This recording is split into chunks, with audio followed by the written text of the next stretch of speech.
Morning, Patricia. Hello, hi Jane. How are you today? I'm all right.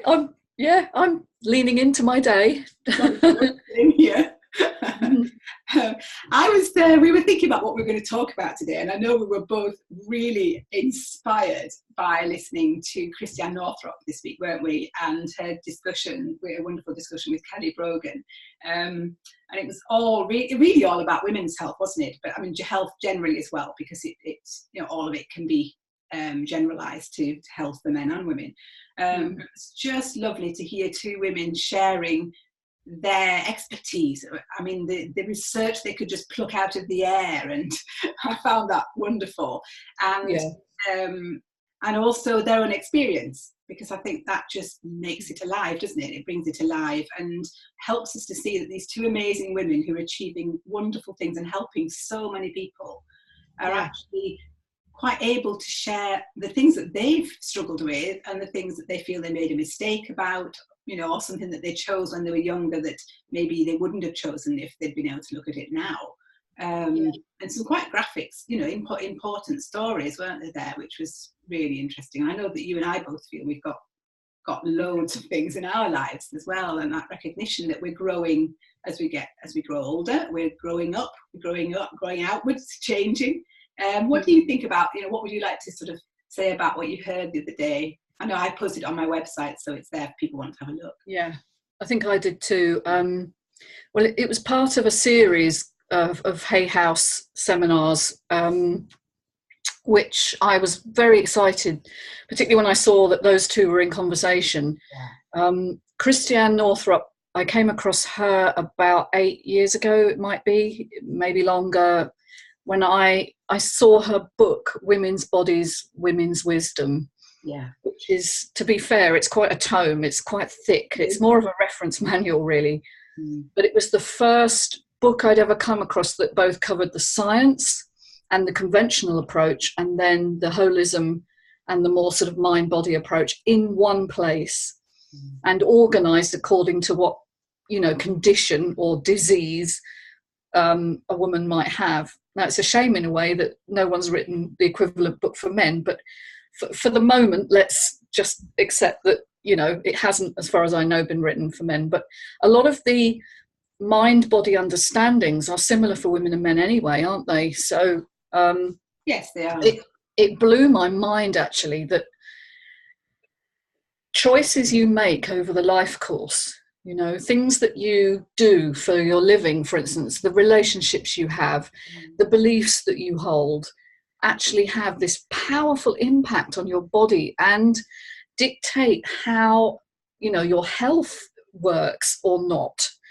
So, I mean, that was a revelation for me. And then for her to be talking with somebody I've discovered more recently, Kelly Brogan, who's more of Christiane is more of a general MD. She specialises in obs-gynae, I believe. Yeah. And Kelly is a psychiatrist, but she's a holistic psychiatrist, which, we don't have many of those as far as I'm aware. To hear them in conversation about subjects that are close to every woman and every man. I mean, every man has a mother, a sister, a wife, partner. So it affects men too when women are going through such devastating conditions like breast cancer. So, and to know that some of the interventions are not only not helpful but harmful, I think that was the upshot I got from that. And Kelly was sort of chiming in with her ideas about the way mental health is treated as well, and it's a very similar story, I think. I think it is similar. I think it's all part of the same story in a way, isn't it? It's we look at it in different ways, but there were so many. I mean, bells were ringing for me when I was listening to them, thinking about my history of having my children and what a battle it actually was at times. I mean, actually, to be honest, most of the time, in terms of what I wanted to do, wanting to have babies at home, for example, rather than going to hospital. Some people were able to deal with that in the medical profession. Others just couldn't deal with it at all and would literally say, and I used to teach antenatal classes with the NCT years ago, and for a long time. And it was heartbreaking hearing the stories of women in my classes there who, you know, had a doctor say, well, if you want your baby to die, that's, you know, and that's just unforgivable, isn't it? You know, that there's much more risk that your baby will die, or there's more risk that you'll be really ill, or, and that, because it comes out of fear, and we know it does. That's not because somebody wants to hurt a woman. It's actually because they're fearful themselves. We've ended up with a lot of the issues, I think, that women deal with just all the way through their lives, whether it's childbirth or having periods. All of those issues have become something that either is taboo or that has been somehow been taken control of by our system, rather than by the woman. And I think that's what I love to hear when Christiane and Kelly were talking about women's wisdom. And women do know. There was a lovely way where she talked about having a baby, and that baby's born from your body. You did it.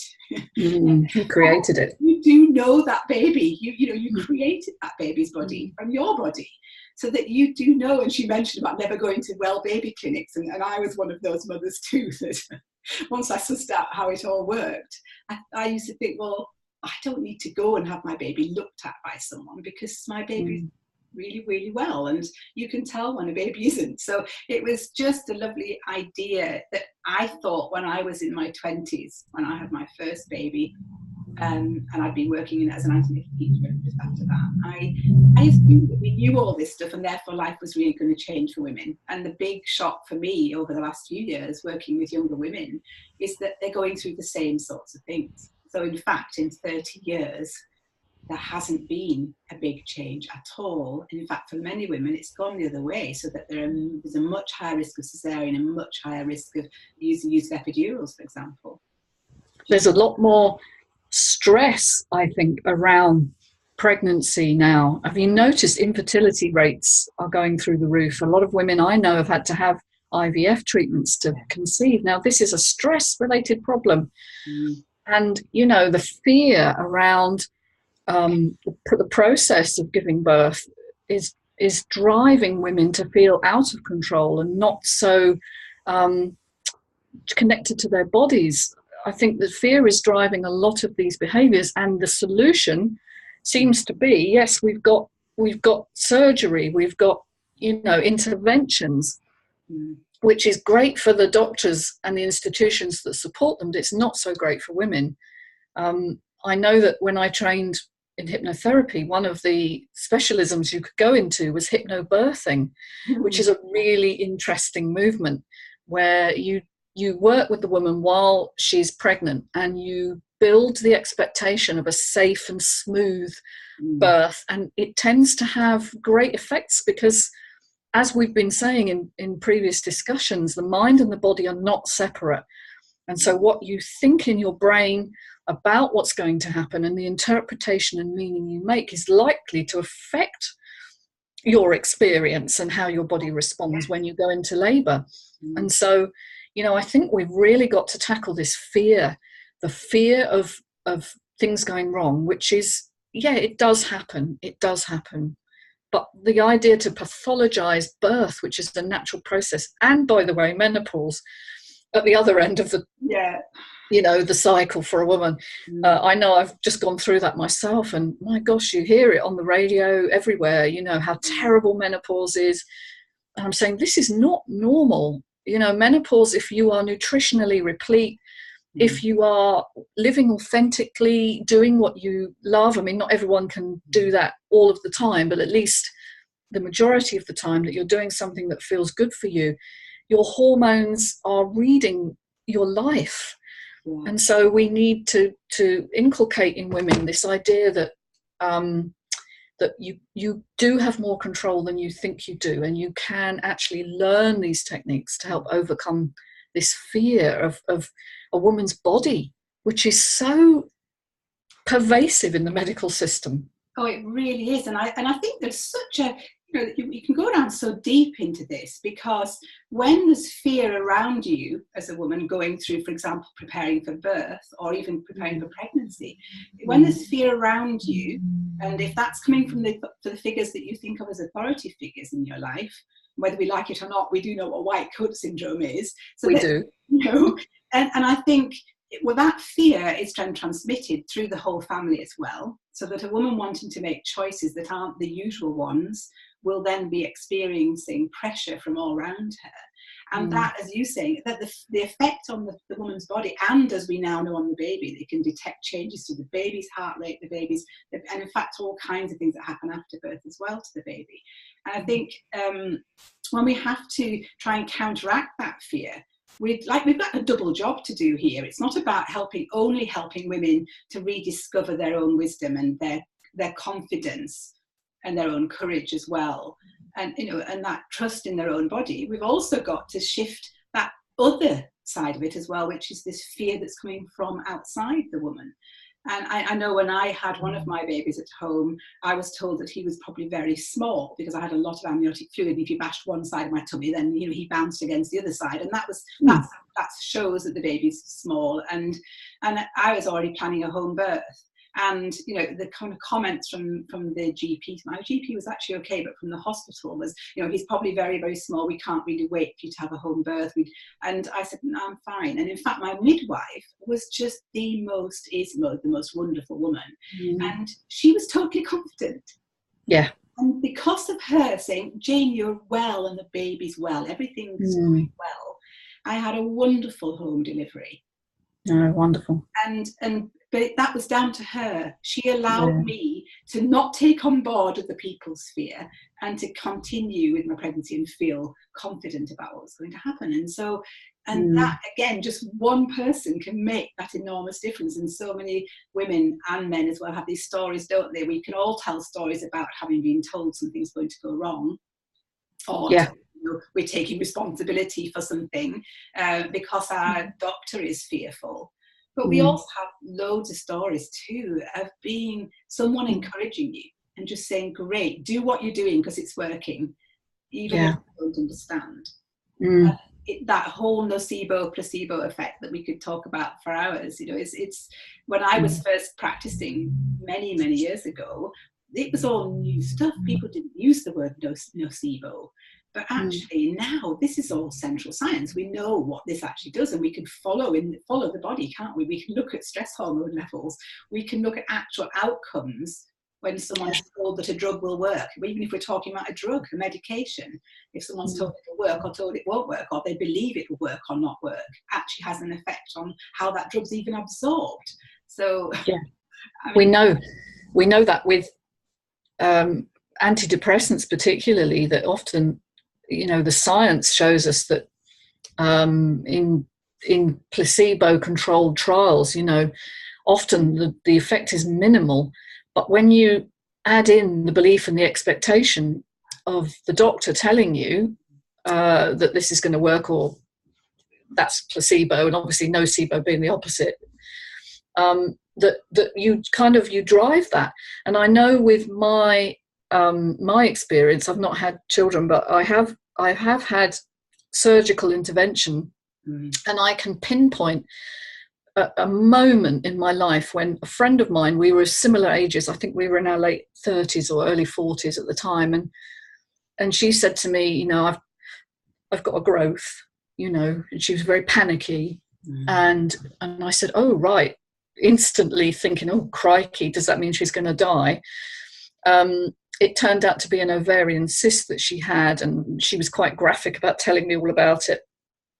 And I remember thinking all of the symptoms she had were similar to ones I had been suffering. And I remember in that moment thinking, I wonder if I've got one too. And blow me, about 8 months later, I didn't actually get an ovarian cyst, I got a fibroid growth.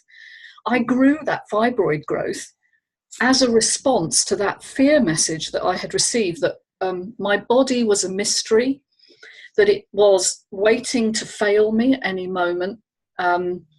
This is the message of fear, isn't it? That it's uncontrollable, random, and can happen at any moment. And when it does, you need intervention and help.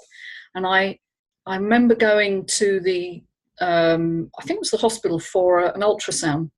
And it's very similar to when you're pregnant, obviously, because they're just looking over the womb. But the male, I guess you'd call him radiographer, was very unconcerned. But he was very offhand as well. He was sort of like, just lie there, keep still, don't move. And I said, what is it? What is it at the end, because I was aware I was bloated and uncomfortable. And he said, oh, it's just a fibroid. It's just nothing. It's nothing. And I had no idea what they were, or were they life-threatening? I had no idea. So I think, we go through life worried and fearful, because that's our training, and that's medical training as well. And then, our body responds to that. And then we follow blindly this idea that we've got to somehow go along with what's expected. And for me, that was having surgery, which was the most appalling experience and really painful. Coming around from the anaesthetic, I remember thinking, what have I done? Because nobody warned me how painful it would be to have that fibroid treated, which I had ablation, which is really, really painful. So I don't regret, because there's no point in regretting what you've done and the decisions you've made over that, cycle, because I didn't know what I didn't know. Yeah. And today I would probably do it differently.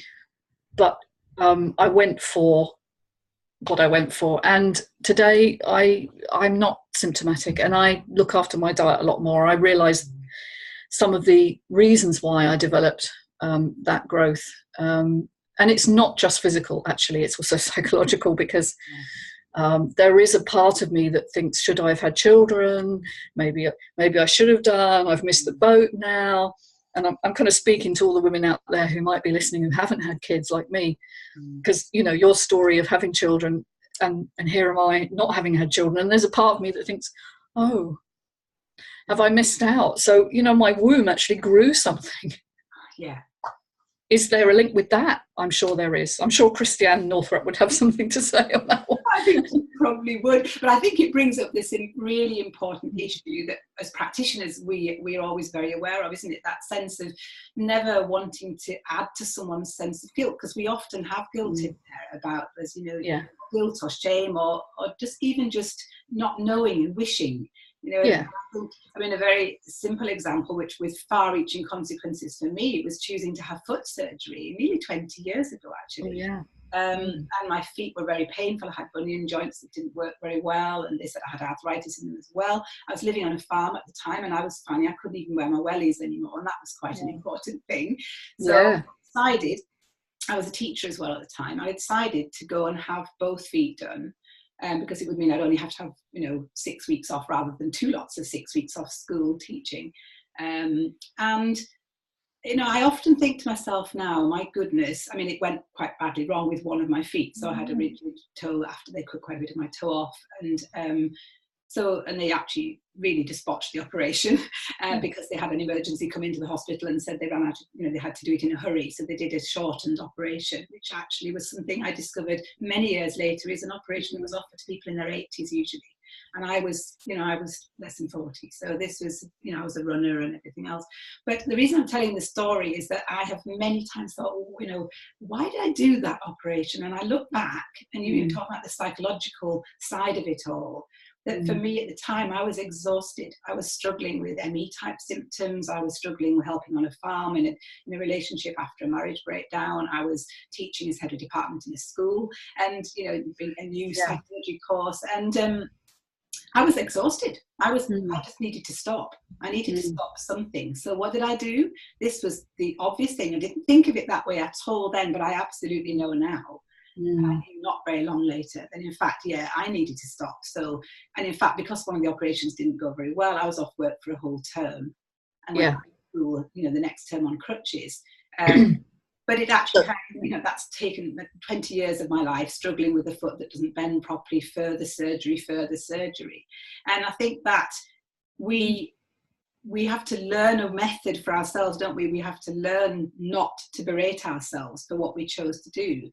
And I think about what it's telling us and the positive side as well. What I've learned from my experience of many things, but one of them is that wouldn't it be wonderful if we offered therapy or counselling or coaching to everyone all their lives. Because if I'd been able to go and talk to someone, if instead of the doctor saying, yeah, it looks like this needs to be done, we can do this, this and this, see this surgeon, and that's what the surgeon then says. And as we all know, the surgeon who does foot surgery, that was his job. So of course he wasn't going to talk about what my life was like.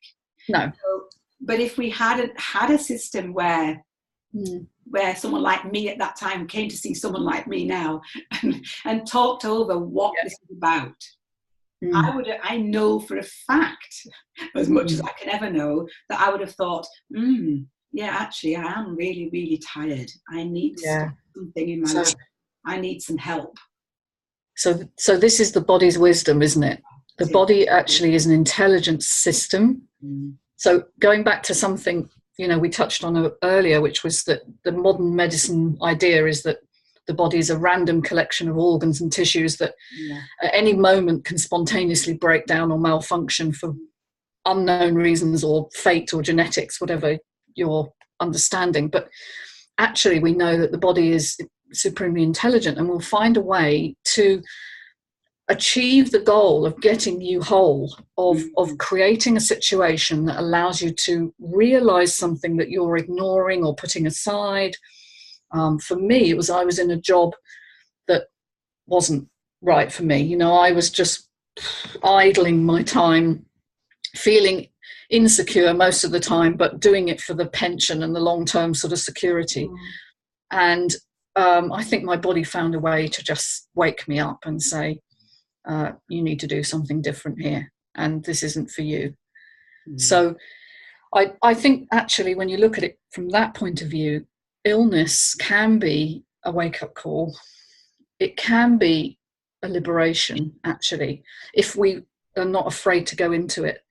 If we can look at ourselves with help, as I say, from what you've just said, it's not always easy to do it on your own when you're not supported, but with the right help and support, you can begin to see the precedents in your life that are leading to the conditions that you're showing. Yeah, and that's just such a lovely, simple idea, isn't it? That if we can see it that way, then we can also allow ourselves to see it the other way. So if I can see what's leading to my body giving me what I would think of as a problem, but of course for the body it's saying, this bit hurts now, so that's going to slow me down, and maybe that'll stop me and make me think a little bit. So imagine that progression, and we know that's the case, don't we? We've also already mentioned that. I think the information that's generally known and now in functional medicine about cancer, for example, is that it'll probably be 10 to 12 years when that cancer started, so 10 to 12 years ago, before it'll actually appear and be diagnosed. So all those, so cancer didn't just appear that week. Cancer was growing during that time. So instead of being frightened of that, actually knowing that, yes, what are we doing during that time? What's led to this point in our lives? And then realizing, well, that also means then if I address those issues and change them, and think about it in a different way and feed myself in a different way and live in a slightly different way and address those issues, then I can reverse all of that. So if you think about it, so going the other 10 years, what about 10 years into the future where the body now doesn't need to give messages anymore? It's actually saying, well, I'm doing really well here, thank you very much. Yeah, I mean, you talked about arthritis in your toes, and as a relatively young woman, that is a message from your body that your life is too stressful, isn't it?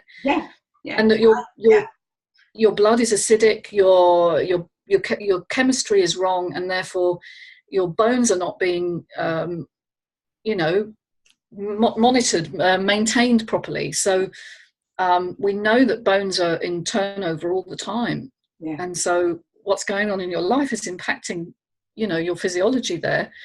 So it really is a message that something is amiss, but it's possible to then respond to that, isn't it? And do something, isn't it? And I think if we would, if we could encourage people to look at it right now, to look at what the messages might be. I had arthritis when I was at university, so my body was already inflamed and already saying, I've got a difficult problem here, and I was already stressed. But of course, it became a medical issue. So it became, there's something wrong with it. It became eventually for me a genetic issue.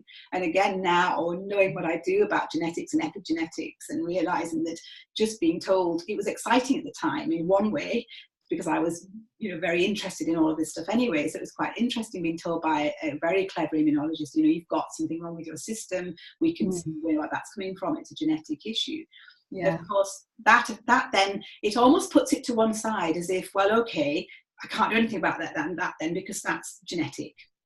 And in fact, again, learning as the time goes on, all these years, that no, that isn't the answer. That's just a little tiny bit, in fact, of the answer. It might point us in the direction of looking at different issues that will be happening in the body and what we could do about it. But not that it's, okay, that's a life sentence, in a sense, then. Because so it's not fixed. Yeah. It's a propensity that, I've had my genes read. I don't know if you have, but... I haven't yet, no. No, it's very interesting. So when the DNA, your readout is sent to you, it comes with a little booklet with all the things that you are liable to get. So luckily I don't have the Alzheimer's gene. By the way, there isn't one gene for Alzheimer's. There are many interactions in the body, so that's a nonsense anyway. But, it's presented very much as you have high risk for this and low risk for this, that these are your propensities. Now, the value of having that done isn't to dictate what you will develop in terms of disease. It's saying what you need to do to prevent developing certain diseases that you have a higher propensity to. And I remember the nutritional therapist I was working with said, Tricia, this isn't a life sentence. This is your opportunity to intervene. And when I looked at it through that lens, then I was empowered, and then I started to think, what can I do that enhances my genes and allows them to keep functioning well? Because after all, genes create proteins, and proteins create the functioning of your body, essentially. And so this is all about prevention, and it's all about intervening in an intelligent way, as from an individual point of view. Who am I? What is it I'm here to do, and how do my genes help or hinder me in that? It's all down to making good decisions based on what you know. And then that's really exciting, isn't it? It's just so, I find that exciting, after all the things that I've been through in my life, like many people, all kinds of things that I chose to do, and issues that I had, and illnesses that I suffered from, and here I am now thinking life is just so exciting, because the next generations are going to be doing this stuff. They're going to be finding out when they're young what those propensities are, and not because it's a negative thing at all, but actually because it's a positive, because you can actually look at that. And I just we can maybe talk about this another time, but I've recently, with my finally I had osteoporosis, which, talking about bones, and, after all these years, oh my goodness me, that was a huge shock as well. And I think what I'm fascinated by when working with a naturopath at the moment for myself, to work out what's going on, what has been happening in my system that's allowed my body to struggle with certain things like repairing or renewing bone. And one of the things that's come up that I'm working with at the moment is that I need to change my diet. And she smiled when she told me, because she said a wonderful thing, and that's back to this lovely positive effect again, where she said to me, she said, really, with this mixture of things, I'm just amazed that on some of the tests you're doing so incredibly well. And she said, it's because you've been eating and looking after yourself so well that you're actually just doing pretty well. So, okay, I've got bits of me that, or bits or, that aren't working as well as I'd like. But it was that knowledge that I need to tweak that diet. So an incredibly healthy diet, which is all organic and mostly vegetables, etc. I actually need to take quite a lot of those out at the moment, because I have a high oxalate level, and we work on that. So how fascinating that you get this information now and not think, oh, I wish I'd known this before, because it might not have been the same a year ago. Do you know what I mean? This is who I am right now. And that's an important point, actually. I know we're coming close to time, but that these genes are not fixed either. They are in the process of epigenetic adaptation to your environment. So it may have been true, for you 5 years ago, but it might not be so true for you now. And the diet that you need now might be different, therefore, to express your genes well. Yes. I certainly know that's been the case for me, as I've aged and, metabolized differently as I've got older. So this is about taking control in a good way, taking back your power from a medical establishment that it's not a conspiracy. but it is a very embedded system that believes it's doing the right thing for you. And the messages you received over pregnancy and birth, for instance, are a typical example. And maybe in another discussion we could talk about breast cancer and mammograms and stuff, because that's another really big issue. But it's giving you a message that you are powerless and that you need these medical interventions in order to be well. And the truth is, the power is in your own hands every single day with the choices you make. And we just have to stop feeling so guilty and fearful, and try and help women to take back control, and men too, because really you have the capacity to change your life. And I know that sounds a bit whimsical, but you truly do. And if I can overcome what I've overcome, and you know, I still face challenges, but I'm working with much more awareness now, and I'm listening to my body in a way I never used to. I trust my body a lot more, so that when things happen, I don't see it as a failure. And that's so important, isn't it? And I think it's really at the root of why you and I are doing what we're doing right now, discussing this, because the more we talk about this, the more we open up these possibilities, the more people will start to think in a different way. Because, as you said, that embedded system, you know, that's quite tough. That's quite deep. So therefore, to be able to come out of that and say, well, actually, I'm looking at it in a different way. You know, my poor GP the other day basically said, well, I'll see you in 2 years then, when you want your next, you know, remind us when you need your next DEXA scan, because I said I wasn't going to be taking the treatment that was on offer. And poor chap, of course, he would feel powerless because I was rejecting what he had been taught to offer. But they feel it too. They feel it as well. And I think it's all about us, you know, gently and slowly, and being strong about choices, and about knowing we have these choices. And it's exciting to have choices and take responsibility. It's a bit scary too that we're not giving ourselves into someone else's hands. Yeah. It's also wonderfully liberating. And I think we've got lots more to talk about another time. So we probably do. Ever so much for that, Patricia. That was just all right. lovely to talk to you. Speak to you soon. Bye for now. Bye. Bye.